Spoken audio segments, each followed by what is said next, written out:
Coimbatore round table மற்றும் lady circle சார்பில் வடகோவையில் கடிகார கோபுர நாள் கொண்டாட்டம். ஆர்டிஐ வாரத்தை நினைவுகூரும் வகையில் ஒவ்வொரு ஆண்டும் ஆர்டிஐ கடிகார கோபுர நாள் கொண்டாடப்படுகிறது.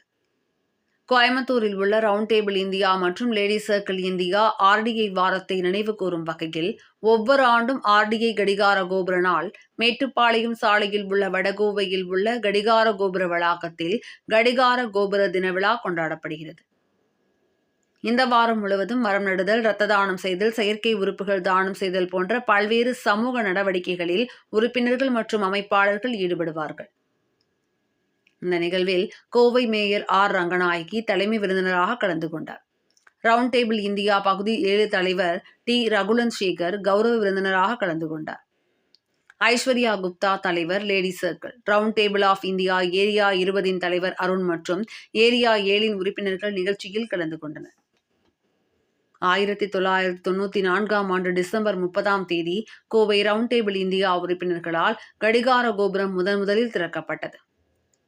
மேலும் ரவுண்ட் டேபிள் இந்தியா உறுப்பினர்களால் பல நவீன மற்றும் தொழில்நுட்ப ரீதியாக மேம்பட்ட அம்சங்களுடன் 2019 புதுப்பிக்கப்பட்டது. ரவுண்ட் டேபிள் இந்தியா ஆர்டிஐ மற்றும் லேடி சர்க்கிள் இந்தியா எல்சிஐ ஆகியவை தங்கள் முக்கிய மற்றும் நீண்டகால திட்டமான கல்வி மூலம் சுதந்திரம் என்ற திட்டத்தின் கீழ் பள்ளிகளில் வகுப்பறைகளை உருவாக்குவதற்கு அதிக முக்கியத்துவம் கொடுக்கின்றன. கடந்த 26 ஆண்டுகளில் இந்தியா முழுவதும் உள்ள 3782 பள்ளிகளில் 9272 வகுப்பறைகள் ரூபாய் 485 கோடி செலவில் ரவுண்ட் டேபிள் இந்தியா ஆர்டிஐ மற்றும் லேடி சர்க்கிள் இந்தியா எல்சிஐ சார்பில் கட்டப்பட்டுள்ளன. இதன் மூலம் 1 கோடிக்கும் மேற்பட்ட மாணவர்கள் பயனடைந்துள்ளனர். கோயம்புத்தூர் மேயர் ஆர் ரங்கநாயகி தன்னார்வ தொண்டு நிறுவனங்கள் தங்கள் கல்வி மூலம் சுதந்திரம் என்ற திட்டத்தின் மூலம் கல்விக்கு முக்கியத்துவம் அளித்து வருவதை பாராட்டினார். தமிழக அரசு கல்விக்கு அதிக முக்கியத்துவம் அளித்து வருகிறது. எனவே கோயம்புத்தூர் மாநகராட்சி தன்னார்வ தொண்டு நிறுவனங்களின் கல்வி தொடர்பான அனைத்து நடவடிக்கைகளிலும் ஆதரவளிக்கும்.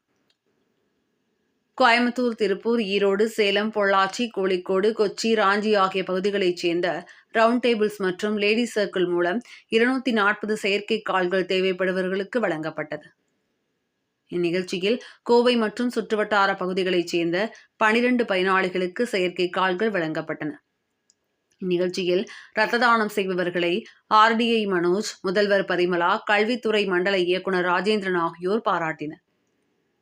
நிகழ்ச்சிக்கு வட்டார தலைவர் ரகுலன் சேகர், பகுதி தலைவர் ஐஸ்வர்யா குப்தா, தேசிய செயலாளர் விஷ்ணு பிரபாகரன் ஆகியோர் சிறப்பு விருந்தினர்களாக கலந்து கொண்டனர். செயற்கை மூட்டு மையத்தின் கன்வீனர் அரிஹந்த் பரிக், தலைவர் லக்ஷ்மிகாந்த், தலைவர் வித்யா, நகர மேசை தலைவர்கள் மற்றும் தலைவர்கள் கலந்து கொண்டனர்.